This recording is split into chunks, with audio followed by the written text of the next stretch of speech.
ನಮಸ್ತೆ ಸ್ನೇಹಿತರೆ, ನೇಷನ್ ಸ್ಟುಡಿಯೋಗೆ ಸ್ವಾಗತ.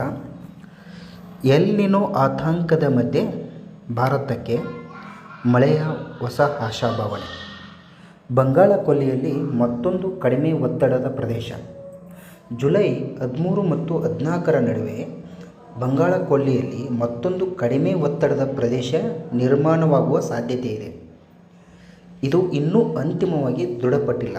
ಆದರೆ ಇದು ಈ ಹೊಸ ವ್ಯವಸ್ಥೆ ರೂಪುಗೊಂಡರೆ ಕರ್ನಾಟಕ ಸೇರಿದಂತೆ ಭಾರತದ ಹಲವು ಭಾಗಗಳಲ್ಲಿ ಮಳೆಯ ಚಟುವಟಿಕೆ ಮತ್ತಷ್ಟು ಹೆಚ್ಚಾಗುವ ಸಾಧ್ಯತೆ ಇದೆ.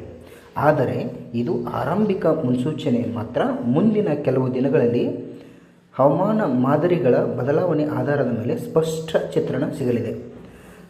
ಹವಾಮಾನದ ಇತ್ತೀಚಿನ ಅಪ್ಡೇಟ್ಗಾಗಿ ಮತ್ತು ಯಾವುದೇ ರೀತಿಯ ಅಧಿಕೃತ ಮುನ್ಸೂಚನೆಗಾಗಿ ನನ್ನ ಪೇಜ್ ಫಾಲೋ ಮಾಡಿ. ಧನ್ಯವಾದಗಳು.